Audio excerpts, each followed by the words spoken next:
The biggest wilderness on Earth. Vast tracts of snow and ice. A perpetual winter wonderland.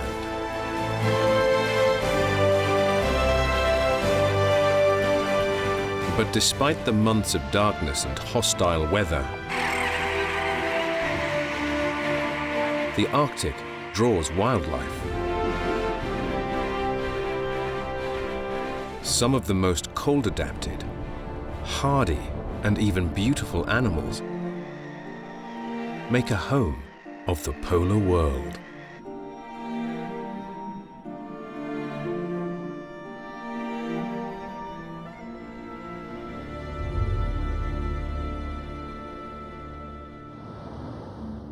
The first lights to penetrate months of darkness.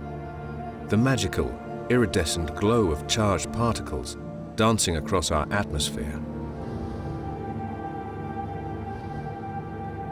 A hint of the wonder sun will bring to the frozen north.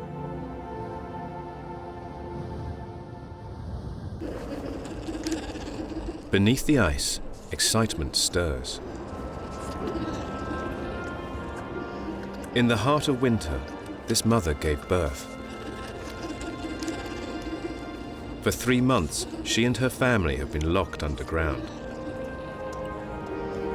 She hasn't been able to feed herself at all over the winter, and yet she still produces some of the world's richest milk around the clock to ensure her babies grow fast, ready for the challenges of one of the harshest yet most beautiful places on Earth.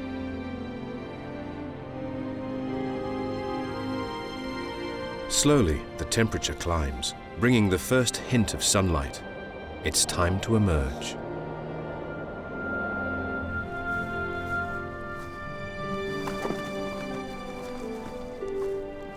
The Ice Kingdom was frozen to a standstill for months on end. But there is something in the air, a distant creaking. The cubs take their first look at the world. It's not very inviting. The temperature rarely gets above freezing. After the dark, warm comfort of the den, they are not sure they want to leave.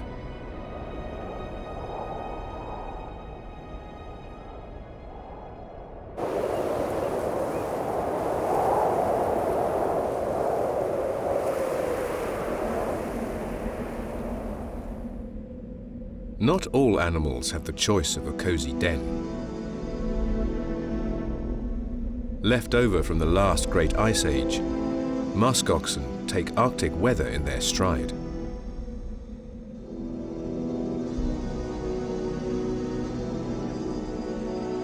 With the warmest wool on the planet, a layer of fuzz known as kiviot under full-length guard hairs that repel the wind and rain.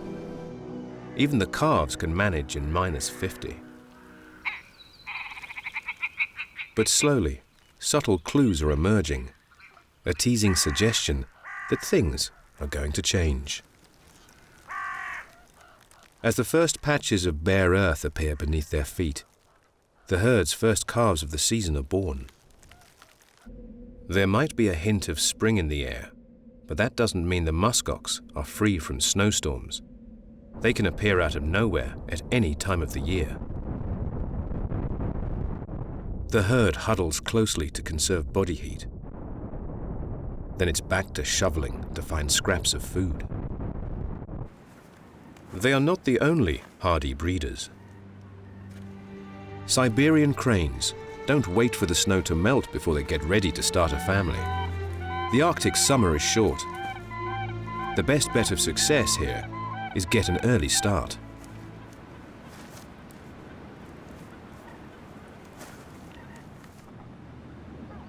These long-lived birds pair for life, which can be a long marriage. They have been known to live for 80 years. The male will stand guard while the female incubates the eggs. Their vigil marks the start of a mass migration.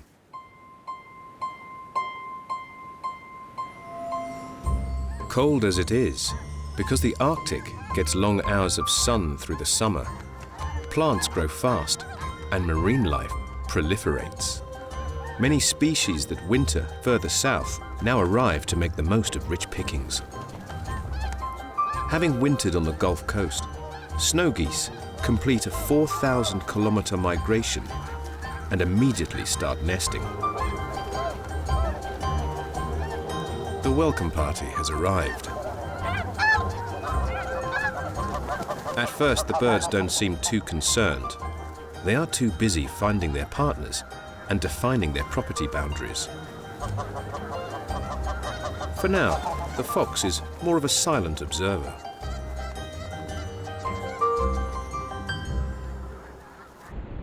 Most of the Arctic isn't land, it's sea, and for half the year, that sea is frozen. On a cold year, it can be as vast as 12 million square kilometers, and in place, 20 meters thick.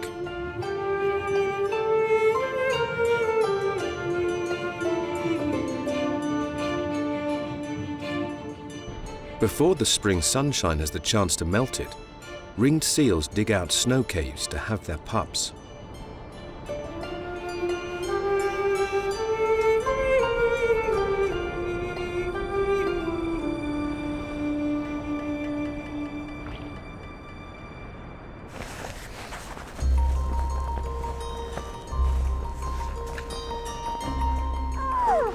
Though it's not long before the youngsters want to explore.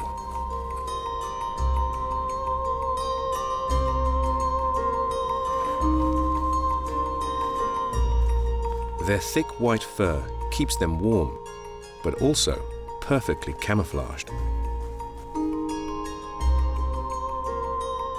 Mum's darker coat is better suited to disappear in the murky waters below the ice.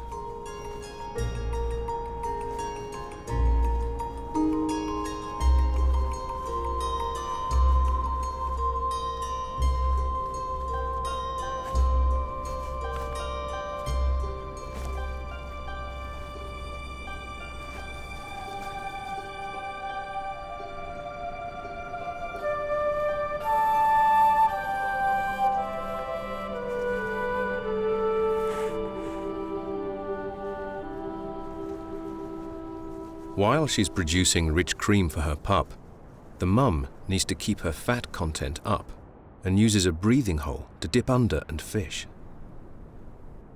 Though it's nice to haul out every once in a while and catch some rays.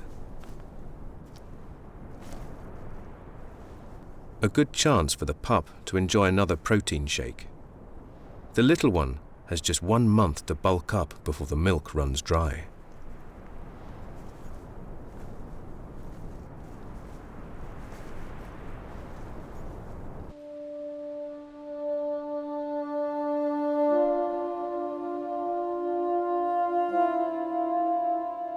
On firmer ground, more pups are making the most of their milking machine.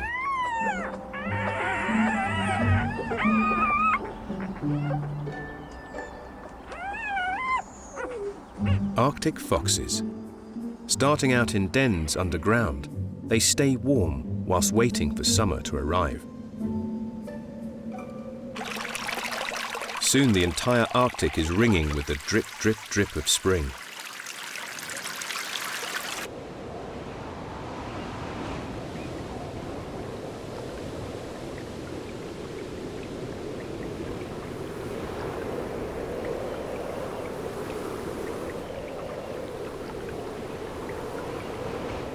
While the cold tries to hold on to the meltwater, it just can't turn the tide. Trickles become torrents.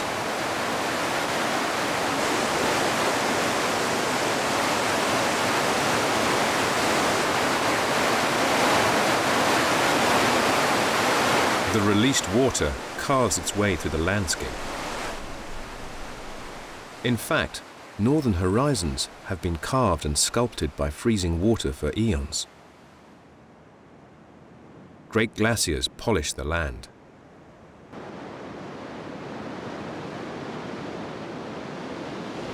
On their front line, they calve, giving birth to icebergs, more water to join the ceaseless flow out to sea.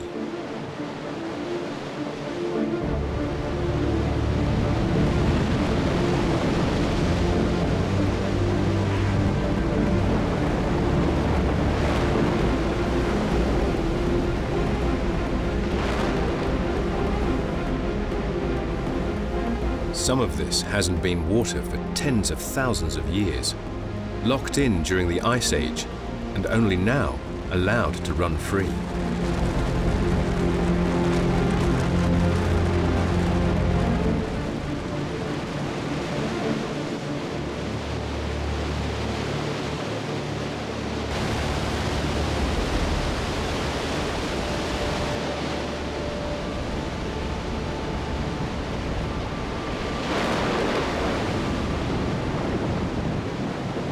The ice floes offer a welcome retreat. Harp seals also pup in spring, and like the ringed seals, their maternal period is short.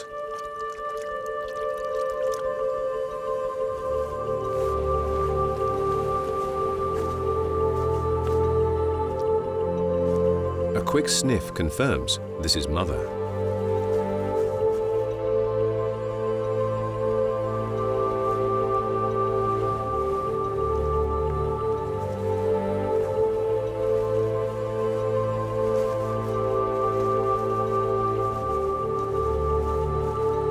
Mum kicks back, an open invitation for the little one to drink.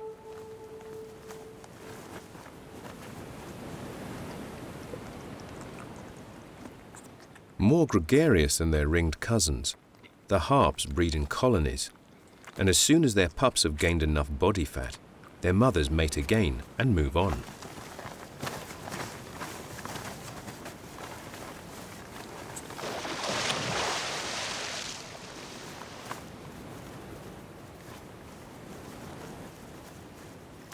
Already the males are showing off, trying to win the attention of the mums.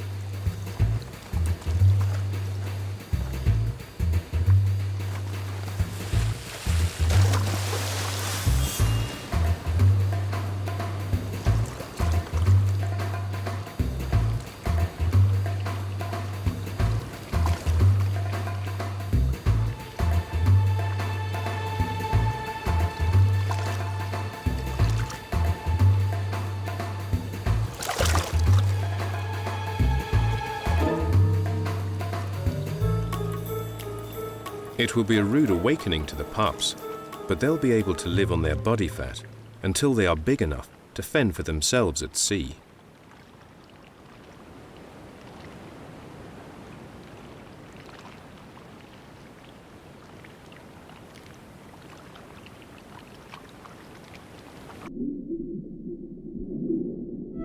These are seals that hardly ever set foot on land, but with the sea ice opening up, there are tons of fish in easy reach. This is what the beluga have been waiting for.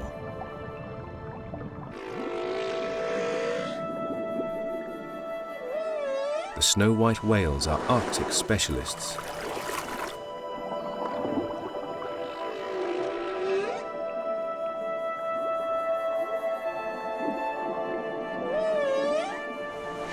Born without dorsal fins, unlike other whales and dolphins, they don't get scraped as they pass under ice.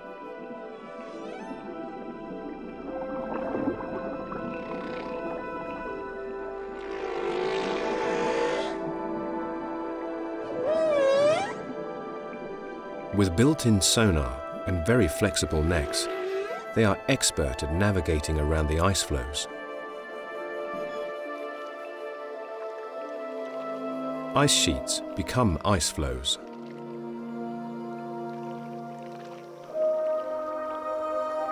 Some of the frozen monsters are bigger than city blocks, cast adrift to slowly wither and die.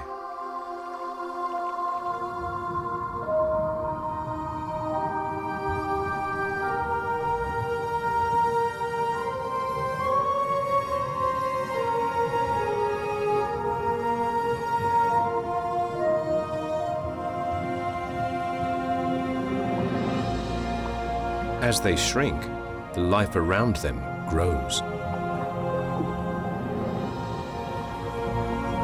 Little fish can attract one very big one. The 6-meter monster, a Greenland shark, will eat anything from small fry to other sharks, or even the carcasses of whales.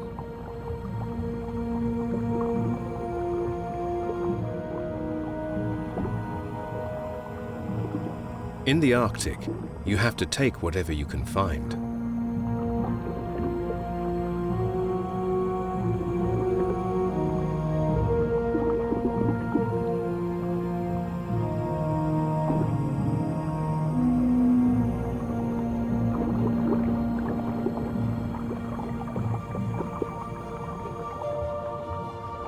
With prolonged sunlight hitting the water, plankton blooms. The rich algae feeds billions of shrimp-like krill.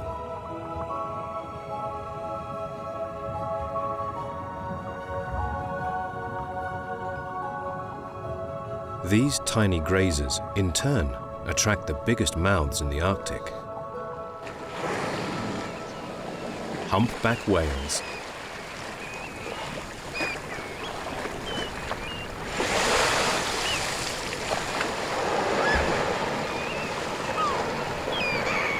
Without the ice-navigating adaptations of the beluga, these 15-meter whales stick to the open bays and fjords, where they can consume a ton of krill and fish a day.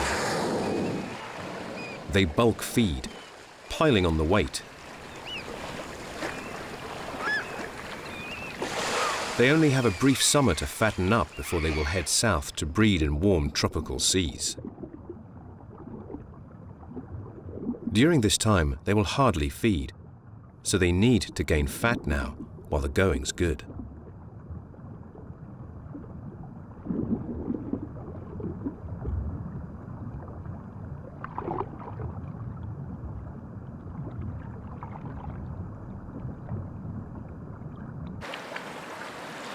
Another giant clings to what's left of the ice.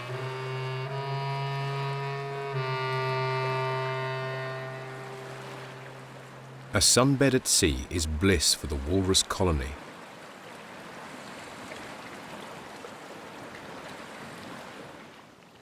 But this is a hard time for the polar bear.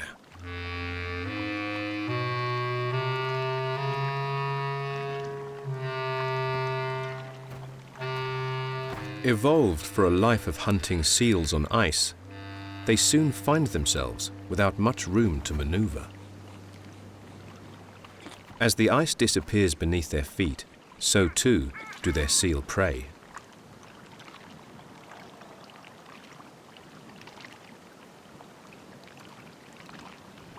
While other animals feast, this can be a polar bear famine.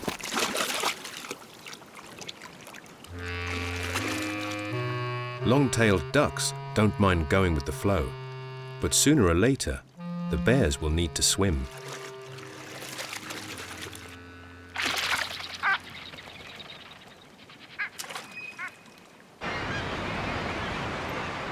The exposed and rugged coastline doesn't look inviting, but it draws prospective homeowners from all over the northern hemisphere. Millions of seabirds arrive, all looking for a base where they can raise their young.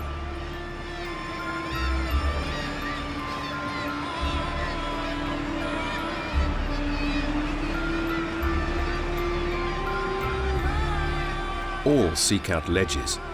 It seems any spot will do, as long as it's big enough to hold an egg.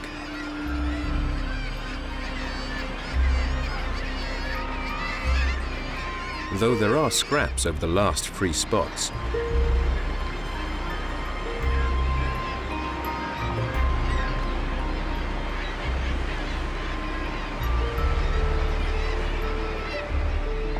There is a rush to breed. Summer's short, but the seas are rich.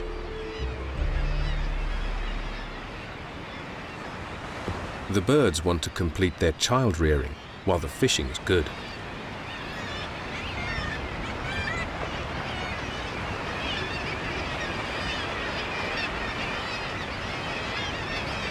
After spending half a year at sea, The guillemots seem glad to see each other.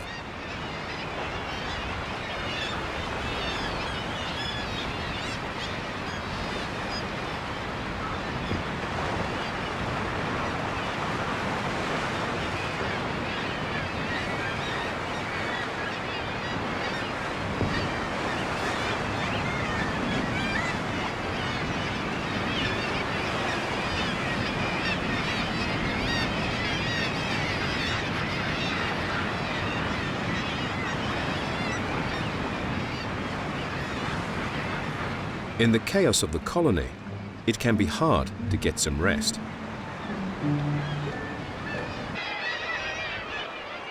A few birds choose not to cram onto the ledges. They have a more unusual approach. Puffins. They arrive with beakfuls of sand eels to take back to their nests, which means going underground. Using old rabbit burrows or digging their own means the birds can leave their chicks in safety while they return to the sea to fish.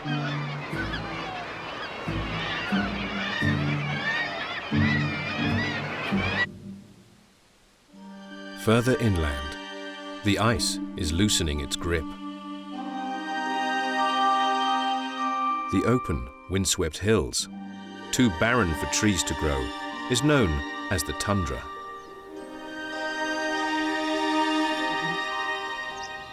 The meltwater breathes life into the hard ground, and mosses and herbs bloom.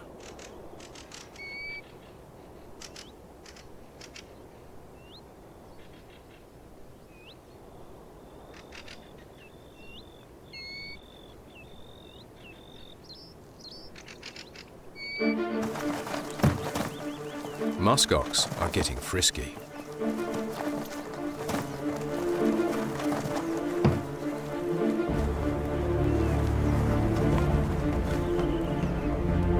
Midsummer is the time of their rut. With hormones pumping through their veins, the males are getting moody and practice on each other, getting to know the strengths of other bulls in the herd.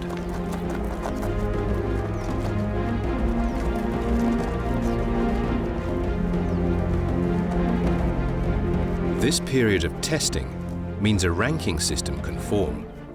Lesser bulls learn to back down.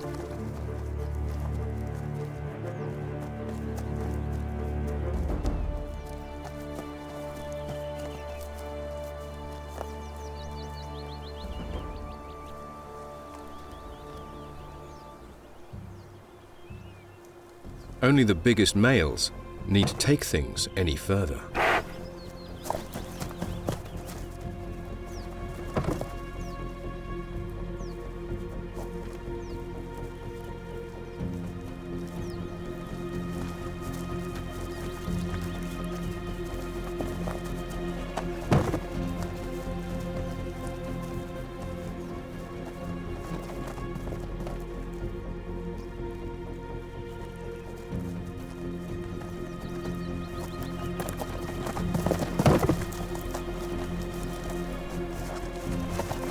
It's the fight club that these big bulls are built for.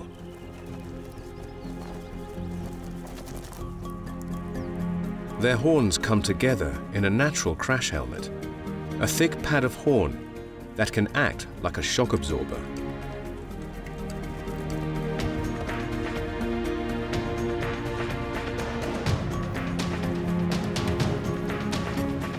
Gradually, the headbanging goes hardcore.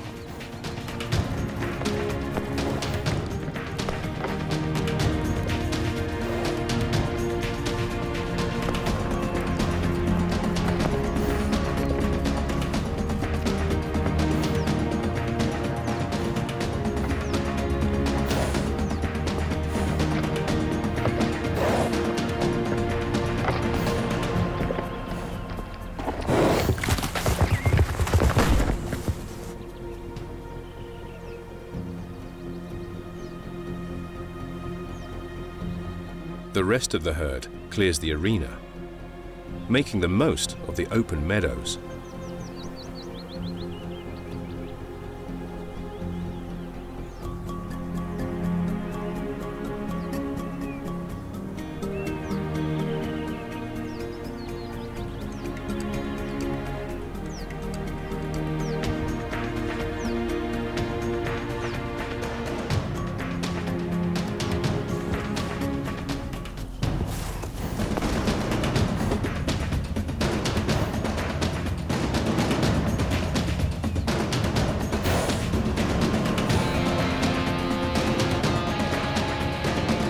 full throttle, they reach 50 kilometers per hour, and the impact echoes out across the plains.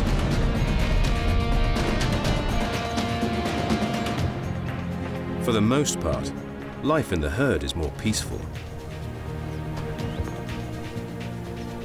The giants must spend a lot of time eating, scraping the thin covering of mosses and lichens from the ground.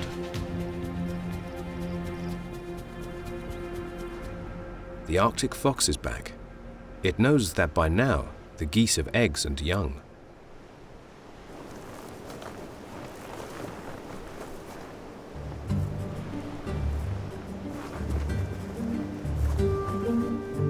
Goslings are active from birth. They can walk, swim, and even feed themselves, but they are not very good at self-defense, and the cunning fox knows it. Not all of her eggs have hatched yet, so Mother Goose keeps them close. The warmest and safest place to be is under her. As the tundras turned from snowy white to brown, so too has the coat of the fox. Good camouflage, but not enough to escape the attention of alert geese. Mum's on a mission. The geese aren't the only ones with young. Her litter's growing fast, and feeding them all is keeping her on her toes. The pup's nursery is littered with feathery leftovers. Not only good snacks, but fun toys too.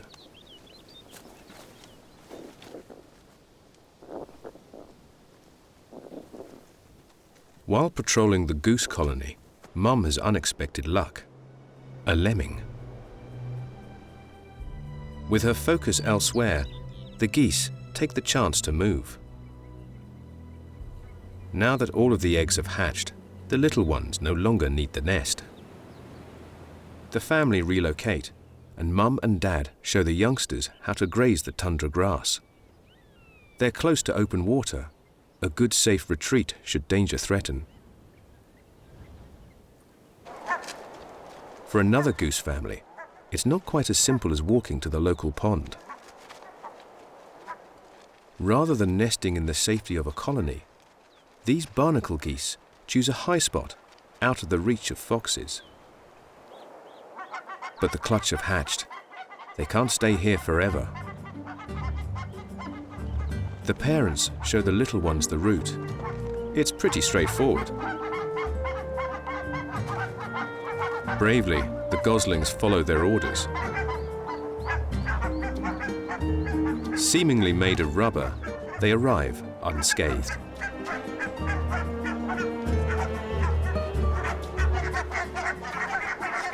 One seems to regret its decision, but it's too late to turn back. Those that haven't jumped are away from their parents and are now in grave danger.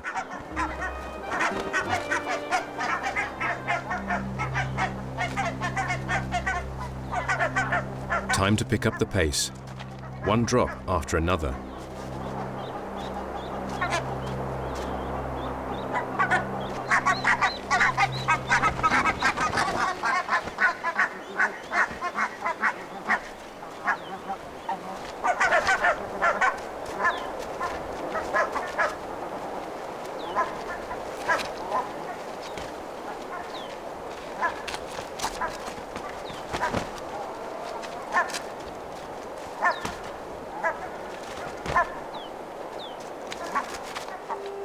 Things finally level out.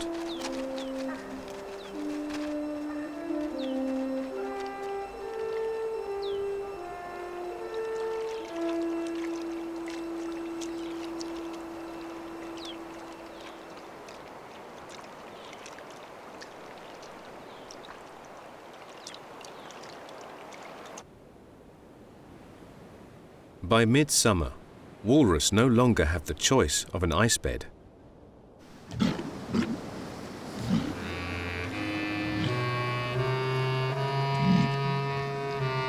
They choose secluded beaches to haul out on the rocks. The sun never sets, so it can be hard to get to sleep.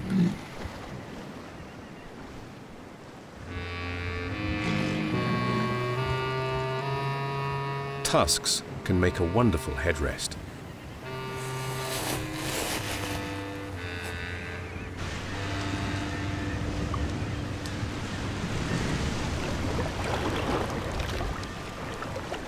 One old bull takes a bath. The meter-long tusks are enlarged canine teeth. But this veteran's lost one of his ivories, perhaps in a fight with another male.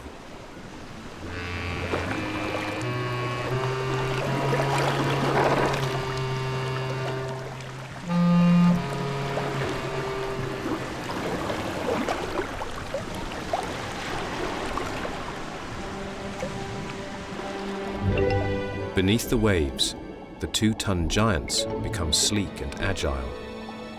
Diving 80 meters down, they can hold their breath for half an hour and use their whiskers to feel out shellfish on the murky sea floor.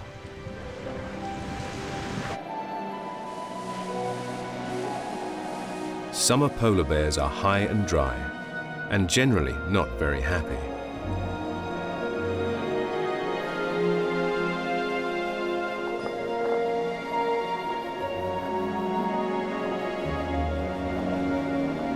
They have to be opportunists,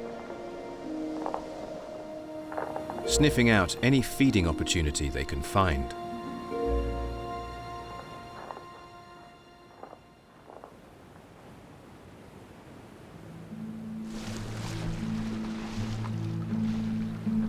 They are forced to give up what's left of the ice and try their luck on the coast.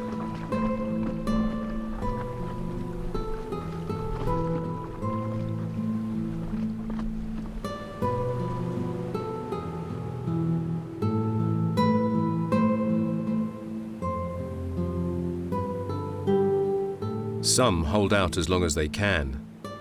The bergs can get a little crowded.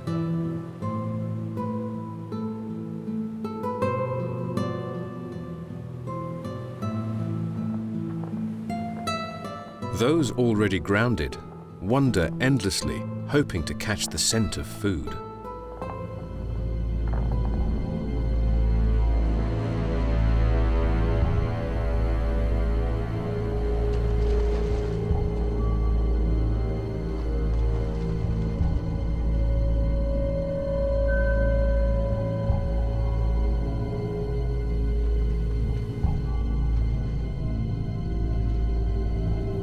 Rock pools are their best bet, but it takes patience.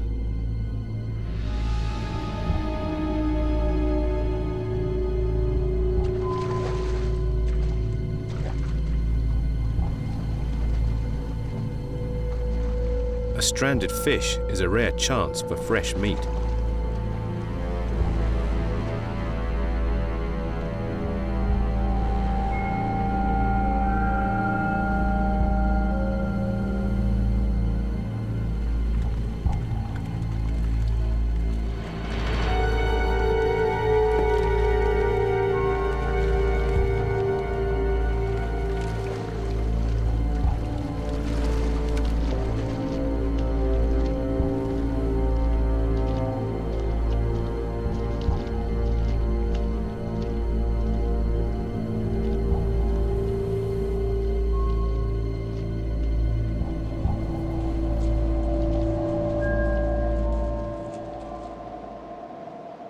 For bears of all ages, it's a never-ending search for food.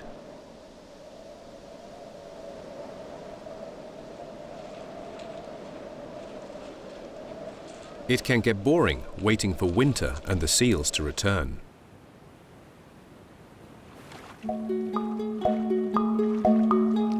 This youngster relieves his boredom with a leathery old piece of walrus skin.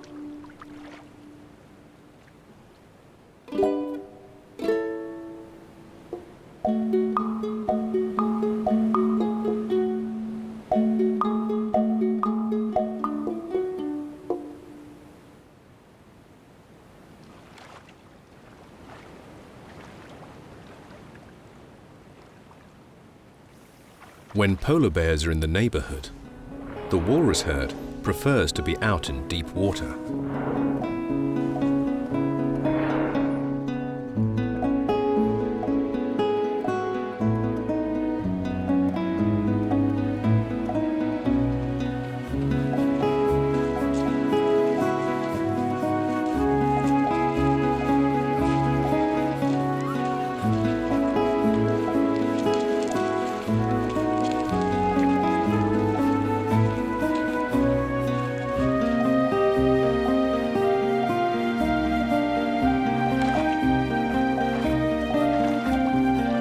For the bears, they remain tantalizingly out of reach.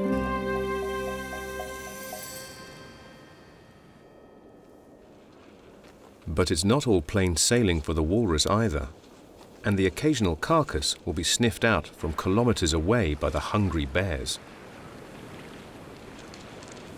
The blubbery body could keep him going for weeks, but only if he can keep it to himself.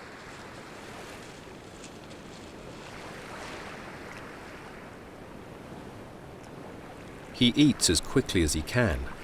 Luckily, it's only the gulls that spot his feast.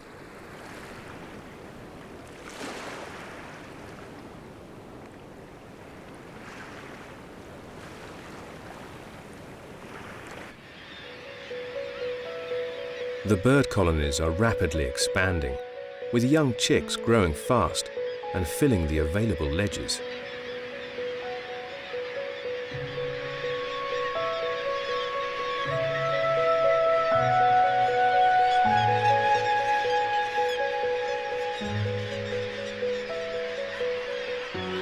It can get a bit messy, so the parents take time out for a shower.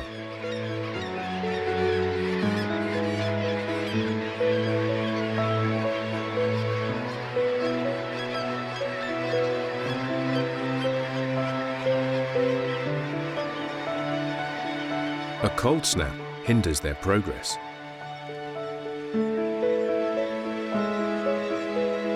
When ice is blown ashore, it creates a new challenge for young birds ready to leave home.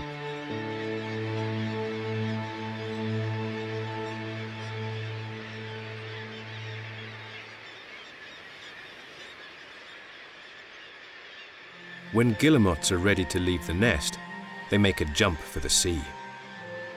If ice stands between them, they can get stuck.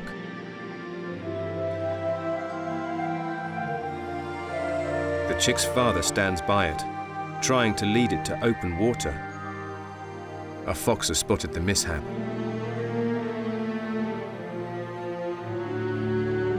But for both hunter and hunted, the moving flow is a challenge.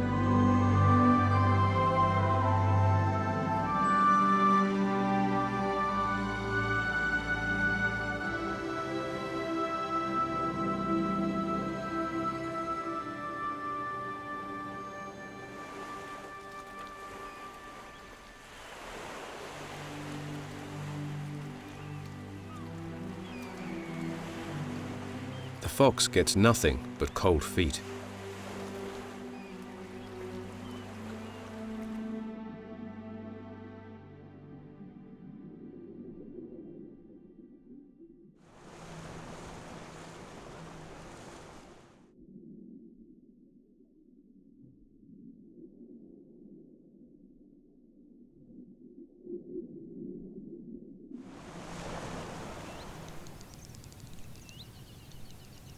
Inland, the sun is shining, the perfect day to travel. And one group of animals do that en masse. Some caribou migrate 5,000 kilometers a year, the longest distance for any land mammal.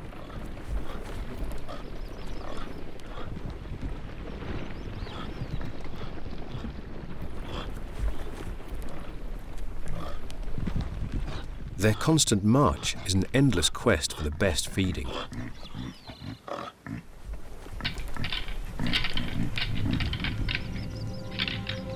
They even breed on the move, and as summer nears its end, their rut begins. It's like an arm wrestle with antlers.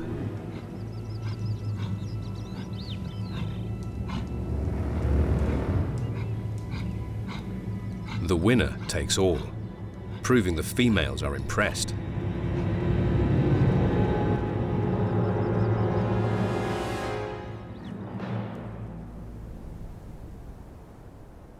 The rut reaches its furious climax for the muskox too.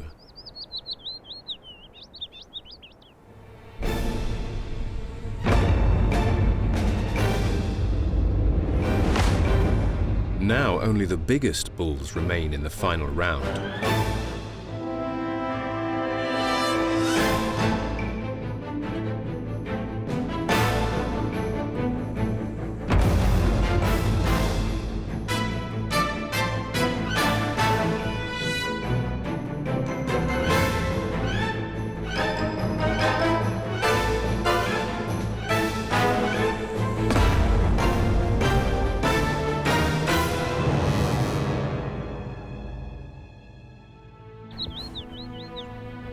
The victor rounds up his prize, a small group of cows and calves.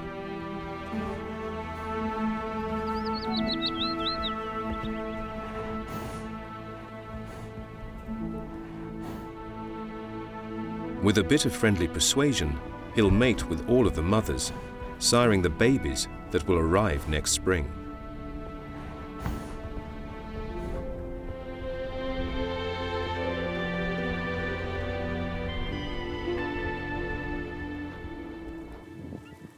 Summer is nearly over.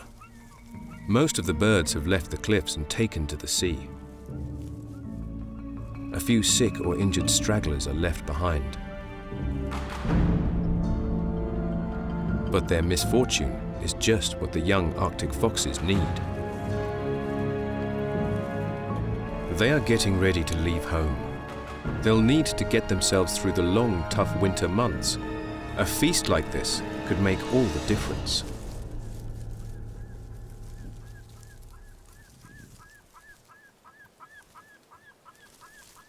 A cold bite to the air means winter's coming. And it's not just animals that need to move on.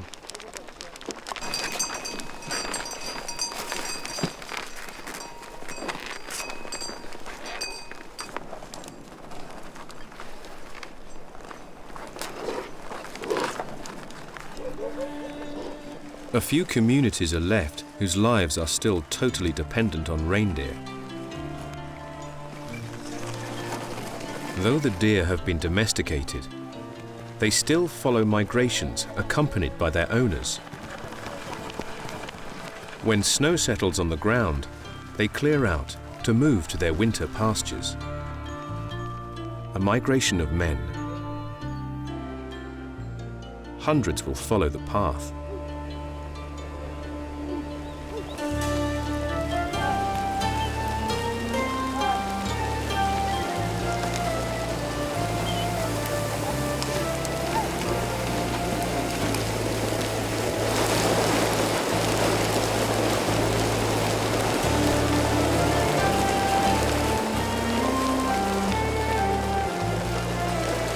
For the Sami reindeer herders, the deer are everything, food and hides. So they take great care of their cold weather companions.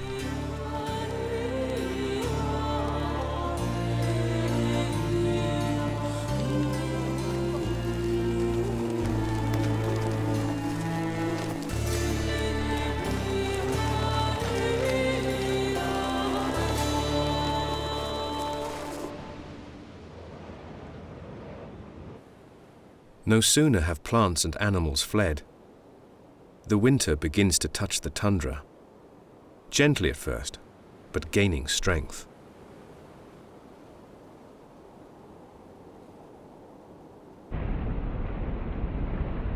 As the temperatures plummet, even the sea itself grinds to a halt as sea ice is reborn.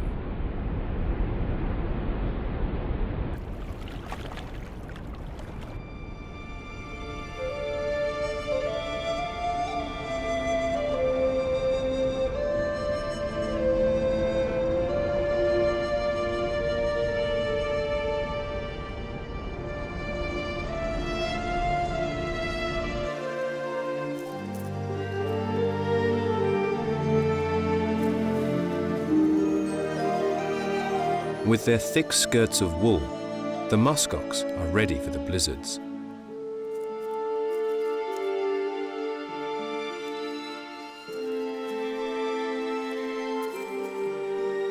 Their kind has dealt with Arctic weather for tens of thousands of years.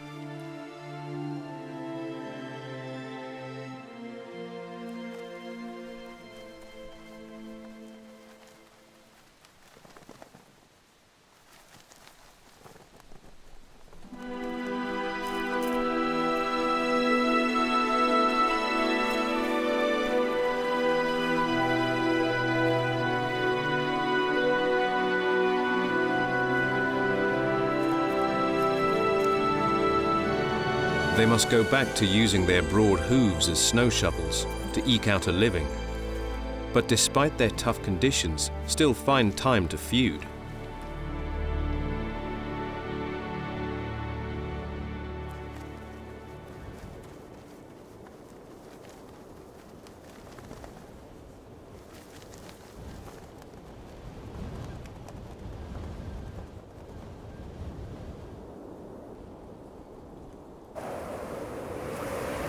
For the polar bears, the long wait is over.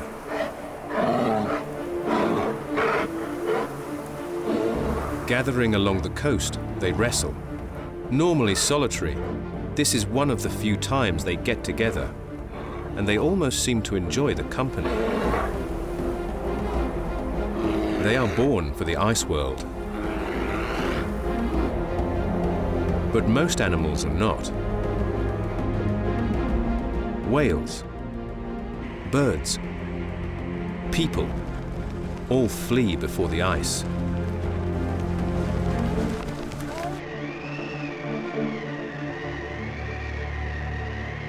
But remarkably, the little Arctic fox will stay.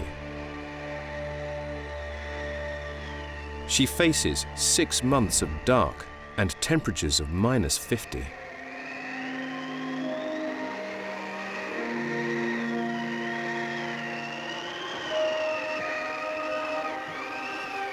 But she and her partner will eke out a living.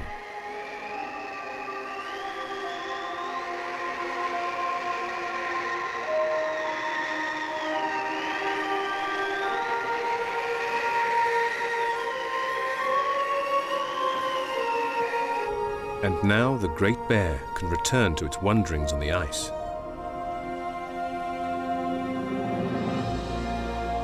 Seals that have spent the summer at sea will haul out to breed, and the bear will be ready for them.